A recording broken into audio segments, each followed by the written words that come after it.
The Bet and Other Stories written by Anton Pavlovich Chekhov.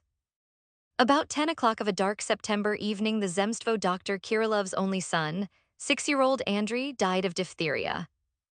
As the doctor's wife dropped onto her knees before the dead child's cot, and the first paroxysm of despair took hold of her, the bell rang sharply in the hall. When the diphtheria came, all the servants were sent away from the house that very morning.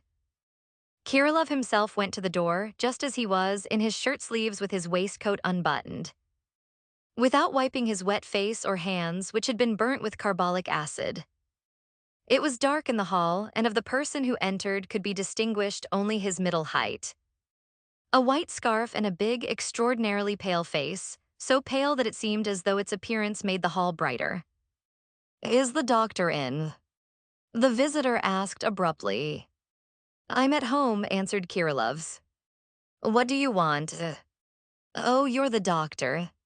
I'm so glad." The visitor was overjoyed and began to seek for the doctor's hand in the darkness. He found it and squeezed it hard in his own. "I'm very, very glad. We were introduced. I am Abogwin. Had the pleasure of meeting you this summer at Mr. Naushev's. I am very glad to have found you at home. For God's sake, don't say you won't come with me immediately. My wife has been taken dangerously ill. I have the carriage with me." From the visitor's voice and movements, it was evident that he had been in a state of violent agitation. Exactly as though he had been frightened by a fire or a mad dog, he could hardly restrain his hurried breathing. And he spoke quickly in a trembling voice. In his speech there sounded a note of real sincerity, of childish fright. Like all men who are frightened and dazed, he spoke in short, abrupt phrases and uttered many superfluous, quite unnecessary words. "I was afraid I shouldn't find you at home," he continued. "While I was coming to you, I suffered terribly. Dress yourself and let us go, for God's sake. It happened like this. Papchinsky came to me, Alexander Semyonovich, you know him. We were chatting. Then we sat down to tea. Suddenly my wife cries out, presses her hands to her heart, and falls back in her chair. We carried her off to her bed, and I rubbed her forehead with sal volatile and splashed her with water. She lies like a corpse. I'm afraid that her heart's failed. Let us go. Her father too died of heart failure." Kierlov listened in silence, as though he did not understand the Russian language. When Abogwin once more mentioned Papchinsky and his wife's father, and once more began to seek for the doctor's hand in the darkness, the doctor shook his head and said, drawling each word listlessly, "Excuse me, but I can't go. 5 minutes ago my son died." "Is that true?" Abogwin whispered, stepping back. "My God, what an awful moment to come. It's a terribly fated day. Terribly. What a coincidence. And it might have been on purpose." Abogwin took hold of the door handle and drooped his head in meditation. Evidently he was hesitating, not knowing whether to go away or to ask the doctor once more. "Listen," he said eagerly, seizing Kierlov by the sleeve. "I fully understand your state. God knows I'm ashamed to try to hold your attention at such a moment, but what can I do? Think yourself, who can I go to? There isn't another doctor here besides you. For heaven's sake, come. I'm not asking for myself. It's not I that's ill." Silence began. Kierlov turned his back to Abogwin, stood still for a while, and slowly went out of the hall into the drawing room. To judge by his uncertain, machine-like movement, and by the attentiveness with which he arranged the hanging shade on the unlighted lamp in the drawing room, and consulted a thick book which lay on the table at such a moment, he had neither purpose nor desire. Nor did he think of anything, and probably had already forgotten that there was a stranger standing in his hall. The gloom and the quiet of the drawing room apparently increased his insanity. As he went from the drawing room to his study, he raised his right foot higher than he need, felt with his hands for the doorposts. And then one felt a certain perplexity in his whole figure, as though he had entered a strange house by chance, or for the first time in his life had got drunk, and now was giving himself up in bewilderment to the new sensation. A wide line of light stretched across the bookshelves on one wall of the study. This light, together with the heavy, stifling smell of carbolic acid and ether, came from the door ajar that led from the study into the bedroom. The doctor sank into a chair before the table. For a while he looked drowsily at the shining books, then rose and went into the bedroom. Here in the bedroom, dead quiet reigned. Everything, down to the last trifle, spoke eloquently of the tempest undergone, of weariness, and everything rested. The candle, which stood among a close crowd of files, boxes and jars on the stool, and the big lamp on the chest of drawers, brightly lit the room. On the bed by the window, the boy lay open-eyed, with a look of wonder on his face.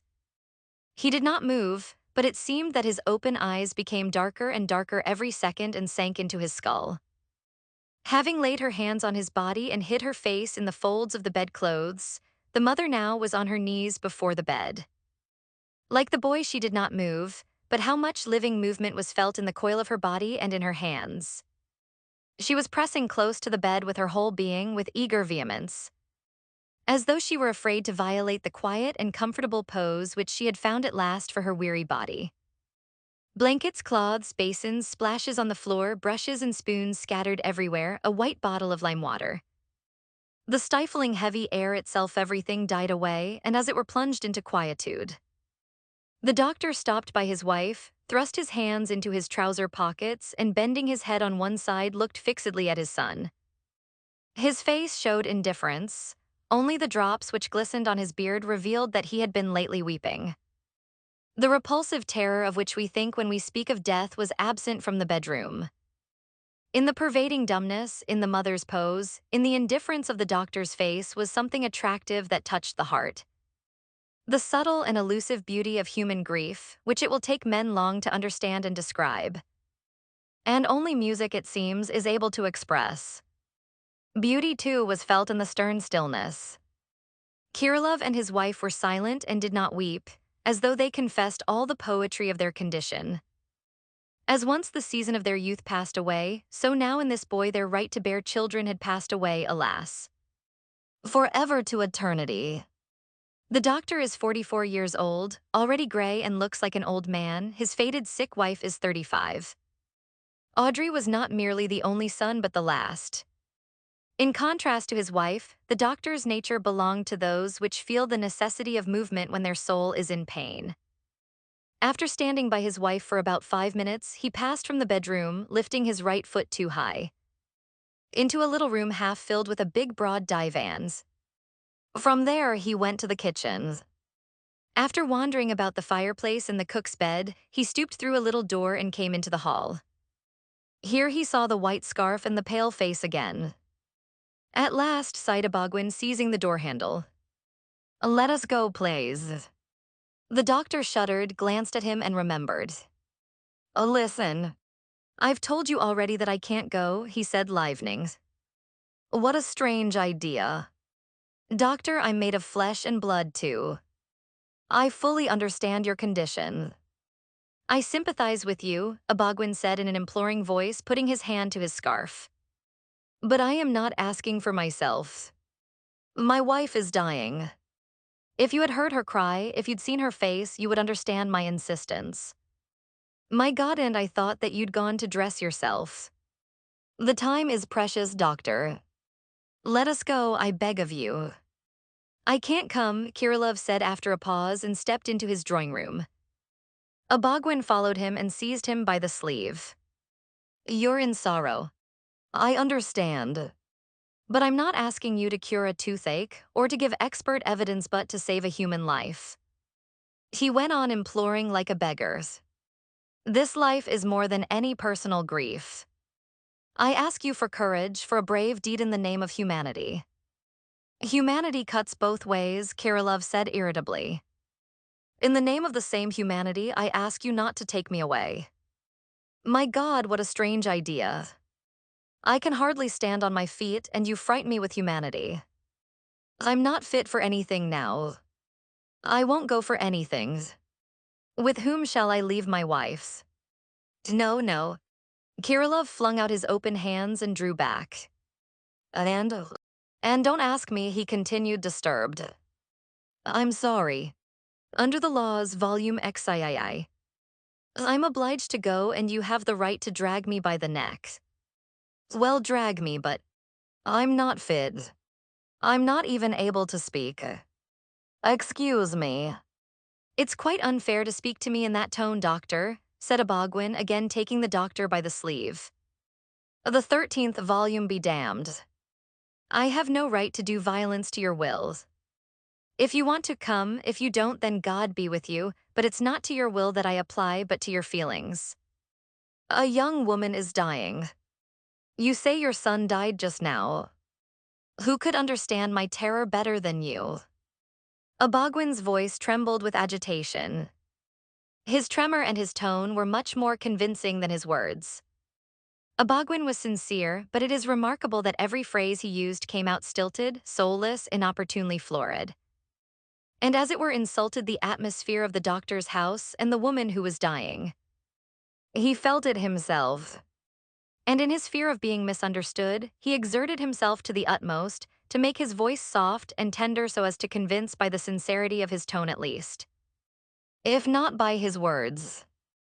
As a rule, however deep and beautiful the words, they affect only the unconcerned. They cannot always satisfy those who are happy or distressed because the highest expression of happiness or distress is most often silence. Lovers understand each other best when they are silent, and a fervent, passionate speech at the graveside affects only outsiders. To the widow and children it seems cold and trivial. Kierlov stood still and was silent. And is it far? 13 or 14 versts. I've got good horses, doctor. I give you my word of honor that I'll take you there and back in an hour. Only an hour. The last words impressed the doctor more strongly than the references to humanity or the doctor's vocation. He thought for a while and said with a sigh, "Well, let us go." He went off quickly with a step that was now sure to his study and soon after returned in a long coat. Abogwin, delighted, danced impatiently round him, helped him on with his overcoat, and accompanied him out of the house. Outside it was dark, but brighter than in the halls. Now in the darkness, the tall, stooping figure of the doctor was clearly visible with the long, narrow beard and the aquiline nose. Besides his pale face, Abogwin's big face could now be seen, and a little student's cap which hardly covered the crown of his head. The scarf showed white only in front, but behind it was hid under his long hair. "Believe me, I'm able to appreciate your magnanimity," murmured Abogwin, as he helped the doctor to a seat in the carriage. "We'll whirl away. Luke, dear man, drive as fast as you can do." The coachman drove quickly. First appeared a row of bare buildings which stood along the hospital yard. It was dark everywhere, save that at the end of the yard a bright light from someone's window broke through the garden fence. And 3 windows in the upper story of the separate house seemed to be paler than the air. Then the carriage drove into dense obscurity where you could smell mushroom damp and hear the whisper of the trees. The noise of the wheels awoke the rooks who began to stir in the leaves and raised a doleful, bewildered cry as if they knew that the doctor's son was dead and Abogwin's wife ill. Then began to appear separate trees, a shrub.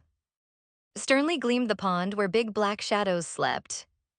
The carriage rolled along over an even plains.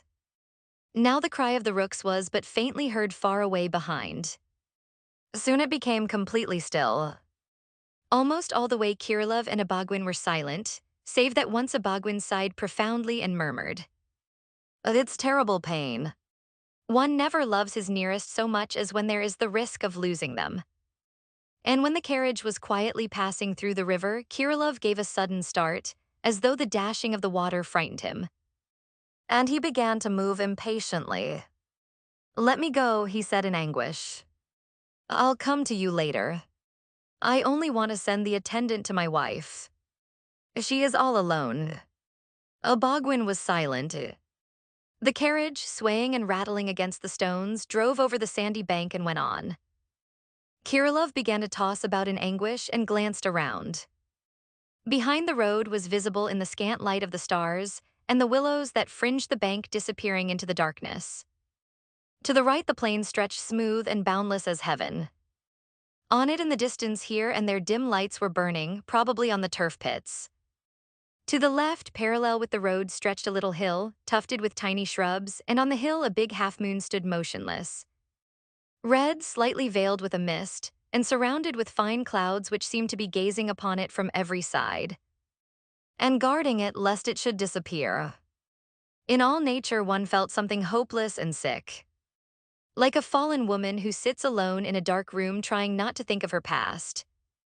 The earth languished with reminiscence of spring and summer and waited in apathy for ineluctable winter. Wherever one's glance turned, nature showed everywhere like a dark, cold, bottomless pit, whence neither Kierlov nor Abogwin nor the red half-moon could escape. The nearer the carriage approached the destination, the more impatient did Abogwin become. He moved about, jumped up and stared over the driver's shoulder in front of him. And when at last the carriage drew up at the foot of the grand staircase, nicely covered with a striped linen awning, and he looked up at the lighted windows of the first floor, one could hear his breath trembling. "If anything happens, I shan't survive it," he said, entering the hall with the doctor and slowly rubbing his hands in his agitation. "But I can't hear any noise." "That means it's all right so far," he added, listening to the stillness. No voices or steps were heard in the hall. For all the bright illumination, the whole house seemed asleep. Now the doctor and Abogwin, who had been in darkness up till now, could examine each other. The doctor was tall, with a stoop, slovenly dressed, and his face was plain. There was something unpleasantly sharp, ungracious, and severe in his thick Negro lips, his aquiline nose, and his faded, indifferent look. His tangled hair, his sunken temples, the early gray in his long, thin beard that showed his shining chin. His pale gray complexion and the slipshod awkwardness of his manners, the hardness of it, all suggested to the mind bad times undergone, an unjust lot and weariness of life and men's. To look at the hard figure of the man, you could not believe that he had a wife and could weep over his child. Abogwin revealed something different. He was robust, solid, and fair-haired, with a big head and large, yet soft features, exquisitely dressed in the latest fashion. In his carriage, his tight-buttoned coat, and his mane of hair, you felt something noble and leonine. He walked with his head straight and his chest prominent. He spoke in a pleasant baritone. And in his manner of removing his scarf or arranging his hair, there appeared a subtle, almost feminine elegance. Even his pallor and childish fear, as he glanced upwards to the staircase while taking off his coat, did not disturb his carriage or take from the satisfaction, the health and aplomb which his figure breathed. "There's no one about, nothing I can hear," he said, walking upstairs. "No commotion. May God be good." He accompanied the doctor through the hall to a large salon, where a big piano showed dark and a luster hung in a white cover. Thence they both passed into a small and beautiful drawing room, very cozy, filled with a pleasant, rosy half-darkness. "Please sit here a moment, doctor," said Abogwin. I won't be a second. I'll just have a look and tell them." Kierlov was left alone. The luxury of the drawing room, the pleasant half-darkness, even his presence in a stranger's unfamiliar house evidently did not move him. He sat in a chair looking at his hands burnt with carbolic acid. He had no more than a glimpse of the bright red lampshade, the cello case, and when he looked sideways across the room to where the clock was ticking, he noticed a stuffed wolf as solid and satisfied as Abogwin himself. And it was still. Somewhere far away in the other rooms, someone uttered a loud ah. A glass door, probably a cupboard door, rang, and again everything was still. After 5 minutes had passed, Kierlov did not look at his hands anymore. He raised his eyes to the door through which Abogwin had disappeared. Abogwin was standing on the threshold, but not the same man as when out. The expression of satisfaction and subtle elegance had disappeared from him. His face and hands, the attitude of his body were distorted with a disgusting expression either of horror or of tormenting physical pain. His nose, lips, mustache, all his features were moving and as it were trying to tear themselves away from his face. But the eyes were as though laughing from pain. Abogwin took a long, heavy step into the middle of the room, stooped, moaned, and shook his fists. "Deceived," he cried, emphasizing the syllable C. "She deceived me. She's gone. She fell ill and sent me for the doctor only to run away with this fool Papchinsky. My God. Abogwin stepped heavily towards the doctor, thrust his white soft fists before his face, and went on wailing, shaking his fists the while. She's gone off. She's deceived me. But why this lie? My God, my God. Why this dirty, foul trick, this devilish serpent's game? What have I done to her? She's gone off. Tears gushed from his eyes. He turned on his heel and began to pace the drawing room. Now in his short jacket and his fashionable narrow trousers in which his legs seemed too thin for his body, he was extraordinarily like a lion. Curiosity kindled in the doctor's impassive face. He rose and eyed Abogwin. Well, where's the patient? The patient, cried Abogwin, laughing, weeping, and still shaking his fists. She's not ill, but accursed. Vile dastardly. The devil himself couldn't have planned a fouler trick. She sent me so that she could run away with a fool, an utter clown in Alphonse. My God, far better she should have died. I'll not bear it. I shall not bear it. The doctor stood up straight. His eyes began to blink, filled with tears. His thin beard began to move with his jaw right and left. What's this? He asked, looking curiously about. My child's dead. My wife in anguish, alone in all the house. I can hardly stand on my feet. I haven't slept for 3 nights. And I'm made to play in a vulgar comedy, to play the part of a stage property. I don't understand it. Abogwin opened one fist, flung a crumpled note on the floor and trod on it, as upon an insect he wished to crush.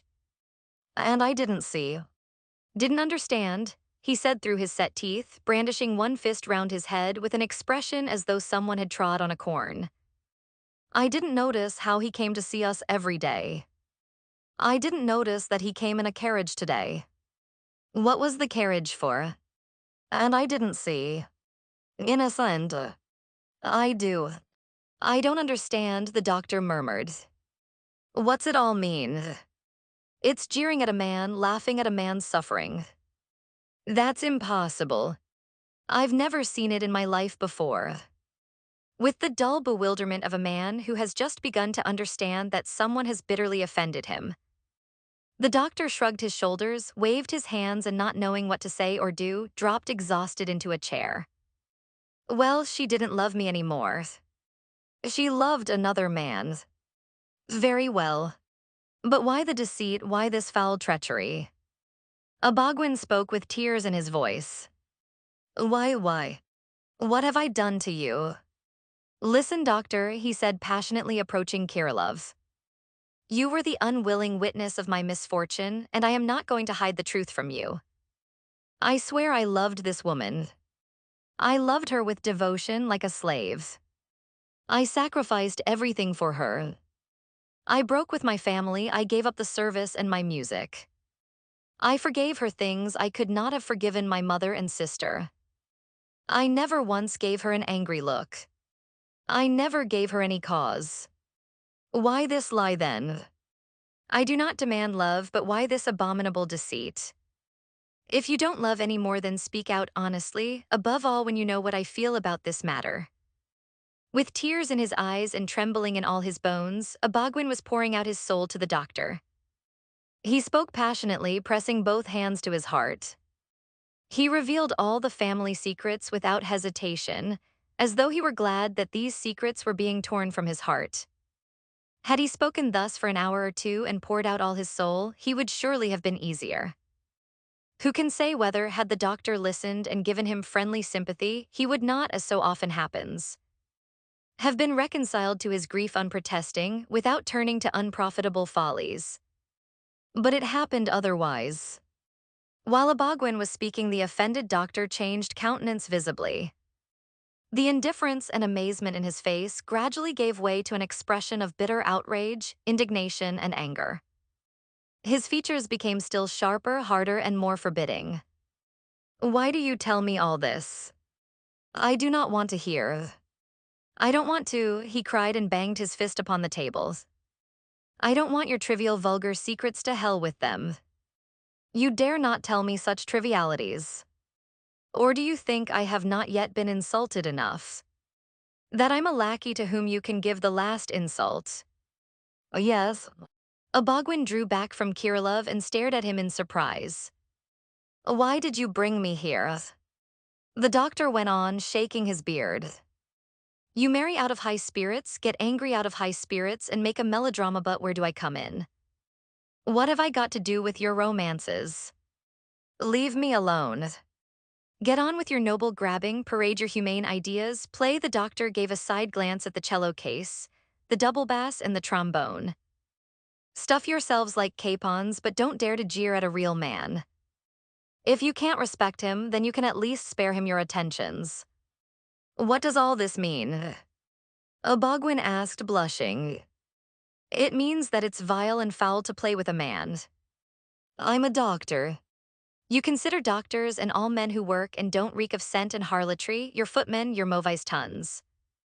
Very well, but no one gave you the right to turn a man who suffers into a property. How dare you say that? Abogwin asked quietly. Again his face began to twist about, this time in visible anger. How dare you bring me here to listen to trivial rubbish when you know that I'm in sorrow? The doctor cried and banged his fists on the table once more. Who gave you the right to jeer at another's grief? You're mad, cried Abogwin. You're ungenerous. I too am deeply unhappy and unhappy. The doctor gave a sneering laugh. Don't touch the word, it's got nothing to do with you. Wasters who can't get money on a bill call themselves unhappy too. A capon's unhappy, oppressed with all its superfluous fat. You worthless lot. Sir, you're forgetting yourself, Abogwin gave a piercing scream. For words like those, people are beaten. Do you understand? Abogwin thrust his hand into his side pocket, took out a pocketbook, found 2 notes, and flung them on the table. There's your fee, he said, and his nostrils trembled. You're paid. You dare not offer me money, said the doctor, and brushed the notes from the table to the floor. You don't settle an insult with money. Abogwin and the doctor stood face to face, heaping each other with undeserved insults. Never in their lives, even in a frenzy, had they said so much that was unjust and cruel and absurd. In both, the selfishness of the unhappy is violently manifest. Unhappy men are selfish, wicked, unjust, and less able to understand each other than fools. Unhappiness does not unite people, but separates them, and just where one would imagine that people should be united by the community of grief. There is more injustice and cruelty done than among the comparatively contented. Send me home, please, the doctor cried out of breath. Abogwin rang the bell violently. Nobody came. He rang once more, then flung the bell angrily to the floor. It struck dully on the carpet and gave out a mournful sound like a death moan. The footman appeared. Where have you been hiding, damn you? The master sprang upon him with clenched fists. Where have you been just now? Go away and tell them to send the carriage round for this gentleman and get the brougham ready for me. Wait, he called out as the footman turned to go. Not a single traitor remains tomorrow. Pack off, all of you. I will engage new ones. Rabble. While they waited, Abogwin and the doctor were silent. Already the expression of satisfaction and the subtle elegance had returned to the former. He paced the drawing room, shook his head elegantly, and evidently was planning something.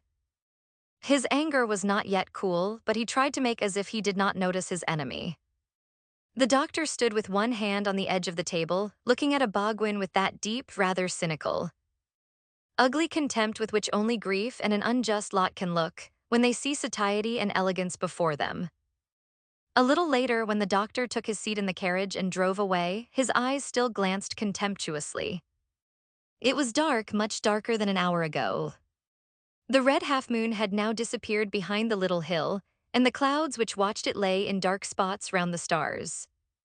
The brougham with the red lamps began to rattle on the road and passed the doctor. It was Abogwin on his way to protest, to commit all manner of folly.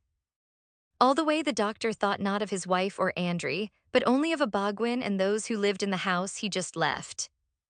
His thoughts were unjust, inhuman, and cruel. He passed sentence on Abogwin, his wife Papchinsky, and all those who live in rosy semi-darkness and smell of scent. All the way he hated them, and his heart ached with his contempt for them. The conviction he formed about them would last his life long. Time will pass in Kierlov's sorrow, but this conviction, unjust and unworthy of the human heart, will not pass, but will remain in the doctor's mind until the grave.